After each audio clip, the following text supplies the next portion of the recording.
Hi, and welcome back to Reddit Whispers. Trust is a quiet thing. It's not built in grand gestures or loud declarations. It's built in the silence, in the thousands of unsaid assumptions you make every day. The assumption that the person sleeping next to you has your back. The assumption that the future you're building together is a shared blueprint. For 15 years, my life with Genevieve was built on that quiet, solid bedrock of trust, or so I believed. We were that couple people envied, not for our wealth, but for our partnership. We shared a passion for history, for the tangible echoes of the past. I was a structural engineer, a man who understood how to make old buildings stand strong, and she was a museum curator, a woman who knew how to tell the stories of the objects within them. Our life was a beautiful, curated exhibit of a happy marriage.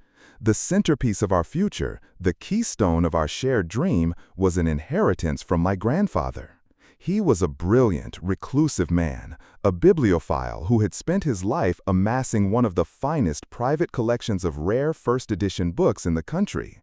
It was a treasure of immense monetary value, but to me, its true worth was sentimental. It was my grandfather's soul, bound in leather and ink. Those books were our retirement, our dream of one day opening a small, private museum and bookshop, a place to share our passion with the world. The collection was housed in a climate-controlled, secure room in our home, a library that was more sacred to me than any church. Genevieve shared my reverence for it. She would spend hours in that room, her hands tracing the gold leaf on a centuries-old binding, her voice soft with wonder as she read passages aloud. She loved the stories, she loved the history. I never imagined she loved the price tag more. The first cracks in our foundation were almost invisible. Genevieve started to grow distant, a quiet, subtle withdrawing that I mistook for the natural ebb and flow of a long marriage. She became obsessed with wellness and self-discovery.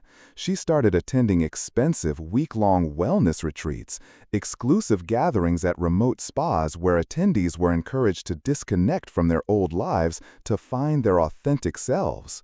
I was supportive, of course. I saw it as a harmless, if expensive, hobby. I wanted her to be happy. While she was off meditating and doing yoga in some sun-drenched paradise, I was at home, managing the house, paying the bills, and protecting the future she was supposedly helping me build. The last retreat she went on was different. It was in a remote, mountainous region, and she told me there would be no cell service, no internet, a total digital detox. She would be gone for 2 weeks. She kissed me goodbye, a quick, passionless peck that felt more like a formality than an act of love, and told me not to worry. But I did worry. A deep, gnawing unease had taken root in my soul. It wasn't a specific suspicion, just a feeling that the story I was being told didn't quite match the evidence. A few weeks before she left, I had found something that didn't fit. Tucked into the back of her desk drawer was a business card for a man named Damien Croft. He wasn't a yoga instructor or a spiritual guru. His title was Private Asset Liquidation and Dispersal. It was a fancy, sanitized term for a high-end fence, a man who specialized in selling valuable, untraceable items for wealthy clients who wanted to operate in the shadows. Why would my wife, a museum curator, have the card of a man like that? The question was a splinter in my mind, a tiny, sharp point of doubt that I couldn't ignore. I did something I'm not proud of. I put a small, motion-activated security camera no bigger than a coin in my library. It wasn't to spy on my wife.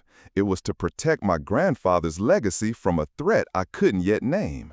It was an act of preservation, the instinct of a man who spends his life making sure old, beautiful things don't fall down. Genevieve left for her retreat on a Monday. The house was quiet, filled with the familiar silence I had grown used to. But on Wednesday night, my phone buzzed with an alert. The camera in the library had detected motion. My heart pounded in my chest as I opened the live feed. The room was dark, but I could see the beam of a flashlight. And then a man stepped into the frame. He was not a burglar. He was moving with a calm, unhurried confidence. He had a key. He knew the alarm code. It was the man from the business card, Damien Croft. I watched, my blood turning to ice as he began to systematically and professionally empty the shelves. He had special padded cases. He handled the books with an expert's touch. He was not a common thief. He was a specialist on a job. And then my phone rang. It was Genevieve. Her voice was bright, clear, and utterly false. She was calling from a satellite phone, a brief, a loud call from her retreat. She told me she was having a wonderful time, that she was feeling so centered, so renewed. She told me she loved me. And as she spoke those words, I was watching on another screen as her lover packed my grandfather's soul into a series of anonymous boxes, stealing our entire future while she lied to my face. The pain was indescribable. It was the feeling of a building's foundation being dynamited. But as I sat there, watching the silent, flickering images of my life being dismantled, the engineer in my brain took over. The part of me that assesses damage, analyzes structural weaknesses, and formulates a plan for reinforcement. The shock gave way to a cold, crystalline calm. She thought she was committing the perfect crime. She thought I was a fool, a trusting, sentimental man trapped thousands of miles away from the scene of the crime. She didn't know that my real work, my most important project, had already been completed months ago. She thought she was stealing a priceless collection of rare books. She had no idea she was actually stealing a library of beautifully crafted, worthless ghosts. My journey from a trusting husband to a silent counter-conspirator had begun 3 months earlier, the day I found Damien Croft's business card. That single piece of cardboard was an anomaly, a crack in the structure of my marriage that demanded investigation. I didn't confront Genevieve. That would have been an emotional response, and my instincts, the instincts of an engineer, told me this was a structural problem that required a calculated, methodical solution. I needed to understand the threat before I could design the defense. I hired a private investigator, a quiet, discreet man who specialized in financial forensics. I told him my wife was being courted by a potentially fraudulent investment advisor, and I needed to know who this Damien Croft was. The report he delivered a week later was a blueprint of my wife's betrayal. Damien was a predator of the highest order, a man who moved in wealthy circles, seducing women and convincing them to liquidate their family assets for his own private investment funds, which were little more than shell corporations designed to launder money. And the report confirmed my deepest fear. Genevieve wasn't just his next potential client, she was his lover. The PI provided a timeline of their affair, complete with hotel receipts and restaurant bills, all paid for from a secret credit card account she had opened. Her wellness retreats were a lie, a cover for a long-running affair and a meticulously planned heist. My grief was a silent, internal earthquake. The life I had known was a lie. The woman I loved was a stranger. But I did not allow the grief to paralyze me. I channeled it. I took all the pain, all the rage, all the shattered trust, and I forged it into a plan. A plan not for revenge, but for a quiet, devastating form of justice. My first call was to a man my grandfather had always trusted, a world-renowned rare book expert and authenticator named Dr. Alistair Finch. I showed him the evidence I had. I told him my story. He was a man who revered history and authenticity as much as I did, and he was appalled. He agreed to help me execute my plan. My grandfather's collection was my greatest vulnerability. It was the target. So I decided to remove the target. Over the next month, working in absolute secrecy, Dr. Finch and I cataloged, authenticated, and prepared the entire collection for a private, off-market sale. He had a network of discerning, legitimate collectors who would pay top dollar and, more importantly, would operate with absolute discretion. Selling the books was like selling off pieces of my own soul, but it was a necessary sacrifice. It was a controlled demolition designed to save the foundation. While the real books were being discreetly sold and their proceeds, a sum of money so large it felt unreal, were being transferred to a new trust I had established at a bank Genevieve had never heard of. I began the second phase of my plan. I took a small portion of the money and I commissioned a new kind of artist, a master forger. He was a retired university librarian and bookbinder, a man who possessed a genius for recreating historical documents. He was not a criminal. He was a craftsman who usually worked for museums, creating replicas for display. He was intrigued by my story, by the challenge. For 6 weeks, he worked in a secret studio, and I worked with him. We created a ghost library. We sourced period-accurate paper and aged it. We replicated the specific leather and tooling on each binding. We even mimicked the subtle foxing on the pages and the unique marginalia my grandfather had left in some of the volumes. The result was a collection of masterpieces, not of literature, but of deception. To a casual expert eye, they were perfect. To a thief in a hurry, they were the real thing. To a high-level authenticator or a chemical analysis, they were worthless. I carefully placed each perfect hollow replica back on the shelves of my library, in the exact position the real one had occupied. I set the stage. I created a perfect illusion. And then I waited. I maintained the facade of the loving, trusting husband. I listened to Genevieve's stories about her upcoming digital detox retreat. I helped her pack. I kissed her goodbye, the taste of her betrayal like ash in my mouth. I knew her lover would be coming. I knew they thought they were smarter, more ruthless than the quiet, sentimental engineer they planned to ruin. They had no idea that the engineer had already rebuilt the entire structure of reality around them, and that they were about to walk with confident smiles on their faces into a trap of my own design. I watched on my phone as Damien Croft packed the worthless books into his cases. I listened as my wife told me she loved me over a satellite phone, and I felt a profound, chilling sense of calm. The heist was a success. Their plan had worked perfectly, and they were now in possession of a collection of beautifully bound, worthless paper, the most expensive lie ever told. The 2 weeks that Genevieve was on her retreat were the quietest of my life. But it was a different kind of quiet. It was the tense, waiting silence of a trapper who has set his lines and is now just watching for the telltale sign of a catch. I spent the days methodically dismantling the life we had shared. I packed away her clothes, her personal effects, all the small trinkets of our shared history.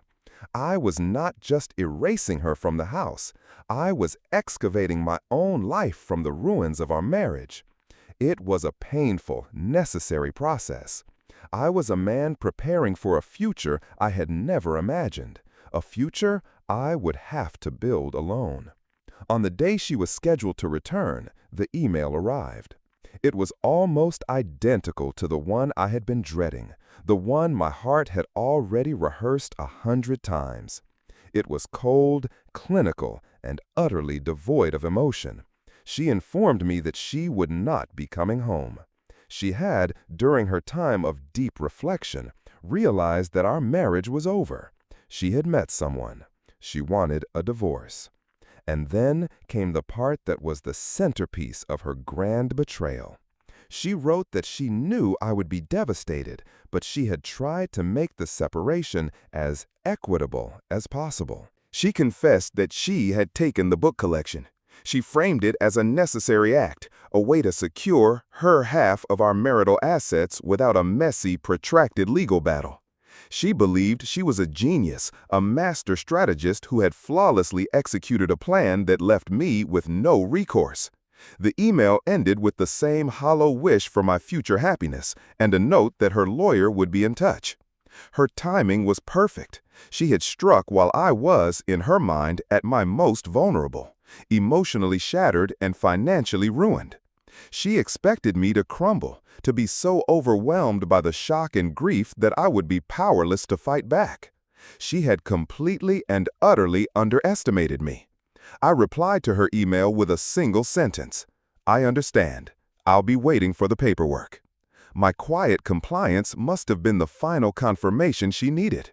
The fool was broken. The path was clear. I spent the next few weeks watching her new life unfold from a digital distance. She and Damien were not hiding. They were celebrating. They leased a stunning penthouse apartment with panoramic city views. They bought a new, ridiculously expensive sports car. They were photographed at all the right parties, the city's newest power couple, their success apparently instantaneous and effortless. They were living on credit, of course, borrowing heavily against the massive, imminent payday they expected from the sale of my grandfather's collection. They were building a beautiful, glittering life on a foundation of pure, worthless paper. My investigator kept me informed of their movements. They were not foolish enough to try and sell the entire collection at once. That would raise too many red flags. Their plan, it seemed, was to start with a single high-value item, one of the crown jewels of the collection, to establish their legitimacy and to secure a massive initial payout. They had made an appointment with a top-tier auction house, one of the most respected and discerning in the world, to have the piece authenticated and appraised for a future sale. The piece they had chosen was my grandfather's most prized possession, a first edition of Copernicus's De Revolutionibus Orbium Coelestium, a book that had literally changed the world. The real one had sold for a staggering sum in my private sale. The replica was a masterpiece of forgery. My investigator gave me the date and time of their appointment. The final act of my quiet, patient play was about to begin. I did not call the auction house. I did not warn them. To do so would have been to act out of anger. My plan was more subtle. I was not interested in simple revenge. I was interested in justice, and justice, like the restoration of a great building, requires precision. I simply booked a flight. On the day of their appointment, I walked into the hushed, opulent lobby of the auction house. I did not ask for my wife or her lover. I asked to see Dr. Alistair Finch, the rare book expert who had helped me sell the real collection. I had called him the day before. He was expecting me. We sat in his quiet, leather-scented office, making small talk, two old friends catching up. And we waited. We waited for the inevitable phone call from the authentication lab downstairs, the call that would inform him that a very interesting and very problematic book had just been brought in. The trap was set. The bait had been taken.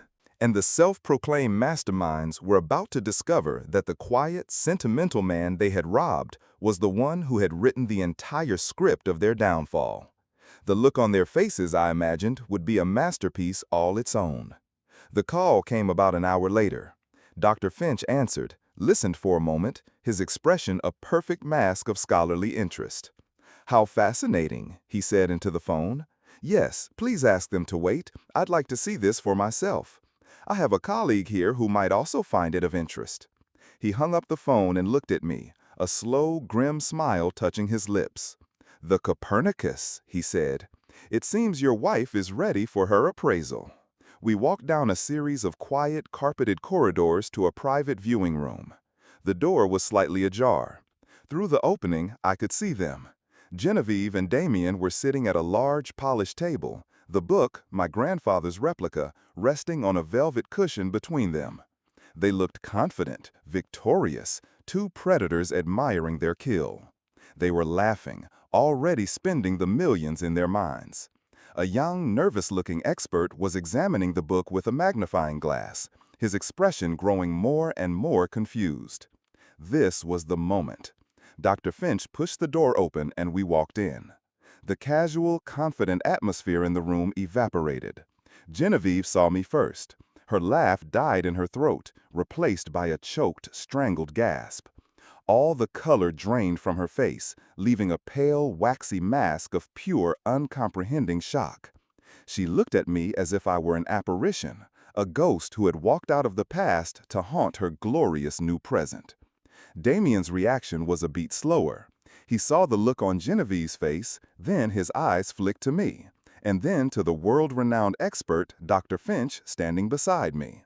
The slick, confident smile vanished from his face, replaced by the cold, calculating look of a con man who suddenly realizes he is in the wrong room. He didn't know the whole story, but he knew with an animal instinct that the game was over. "Dr. Finch," the young expert said, his voice full of relief, "thank you for coming. I have a curiosity here." Dr. Finch walked to the table. He did not look at Genevieve or Damien. He looked only at the book. He picked it up with a practiced, gentle hand, his fingers tracing the binding. He opened it, his eyes scanning the title page. He even sniffed the paper, a move of pure academic showmanship. Then he set it down. "This is not a curiosity," he said, his voice calm and authoritative, filling the silent room. "It is a masterpiece of forgery. The paper is 20th century, the ink is artificially aged, and the binding, while expertly done, is a modern replica of a 17th century restoration. It is, to be precise, completely and utterly worthless." Genevieve just stared, her mouth slightly agape, her mind refusing to accept the words she was hearing. "That's impossible," she whispered. "That book is priceless." "You are correct," Dr. Finch said, and now he looked directly at her, his eyes cold and unforgiving. "The real first edition of this book is indeed priceless, which is why its owner, Mr. Vance here," he gestured to me, "was so careful when he arranged for its sale through this very house 3 months ago." I had not uttered a single word, but in that moment my entire story was told. The look on Genevieve's face was a symphony of destruction. I saw the shock, the disbelief, and then the dawning catastrophic horror as the full scale of her miscalculation crashed down upon her. She hadn't just stolen a worthless copy. She had been publicly, humiliatingly, and completely outplayed. She had blown up her life, betrayed her husband, and committed a felony, all for a box of beautiful, expensive trash. Damien, the predator, was already backing away, his mind scrambling for an exit strategy. He looked at Genevieve with a new expression, contempt. She was no longer a partner, she was a liability. Their criminal enterprise and their relationship had just been declared bankrupt. I finally looked at my wife, at the stranger sitting at the table. "You wanted your half of our assets, Genevieve," I said, my voice quiet and steady. "It seems you have it. You are welcome to it." I had not come for revenge. I had come for justice. And justice, in this case, was not about punishment. It was about forcing her to live in the world she had built, a world where a priceless legacy was indistinguishable from a worthless copy, a world where the only thing she had successfully stolen was her own empty future. I turned and walked out of the room, leaving her in the silent, expensive wreckage of her own greed. I didn't look back. I didn't need to. My work was done. I had restored the balance. My grandfather's legacy was safe, being used to fund a new life, a quiet one, built on the solid foundation of my own resilience. I had faced the ultimate betrayal, and I had not just survived, I had rebuilt. Stronger than before. This was Reddit Whispers. We've all carried secrets and scars. What's the one story you wish more people understood about you? Let us know in the comments.